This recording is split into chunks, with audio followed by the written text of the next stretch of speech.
सोनम वांगचुक यांना काल अरेस्ट करण्यात आली. सोनम वांगचुक कोण आहेत? तर सोनम वांगचुक हे आपण पाहतोय की थ्री इडियट मधून त्यांची ओळख झालेली आहे. त्यांना भारत आणि जगभरामध्ये ओळखलं जातं ते त्यांच्या प्रयोगावरून. त्यांनी जे काही विज्ञान तंत्रज्ञानामधील प्रयोग केलेले आहेत, सामान्य लोकांच्या जीवनामध्ये जे काही चेंजेस व्हायला पॉझिटिव्हली आपल्याला बदल दिसून आलेले आहेत. त्याचबरोबर लष्कराच्या उपयोगासाठीही त्यांनी उपकरणे तयार केलेली आहेत. असे हे सोनम वांगचुक यांनी लेह लडाखला पूर्ण राज्याचा दर्जा मिळावा म्हणून शांततापूर्ण पद्धतीने एक आंदोलन सुरू केलेलं होतं. आणि या शांततापूर्ण होत असलेल्या आंदोलनामध्ये काही हिंसक घटना झाल्या आणि त्याला जबाबदार धरून केंद्र सरकारनं त्यांना अटक केली देशद्रोहाच्या आरोपावरून.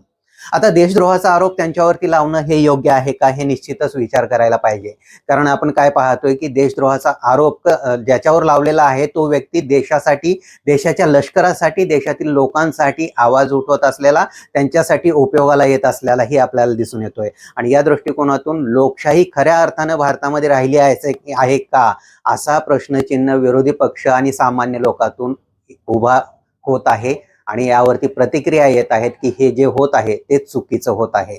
कारण काय आहे तर बीजेपी सरकारनं त्यांच्या संकल्पनाम्यामध्ये, घोषणेमध्ये, जाहीरनाम्यामध्ये सांगितलेलं होतं की पूर्ण राज्याचा दर्जा देण्यात येईल. आणि त्यांनी जी काही मागणी केलेली होती ती सोनम वांगचुक यांनीही केलेली आहे. अशा वेळेस त्यांच्यावरती देशद्रोहाचे आरोप लावून अटक करणं हे निश्चितच चुकीचं असल्याचं दिसून येत आहे.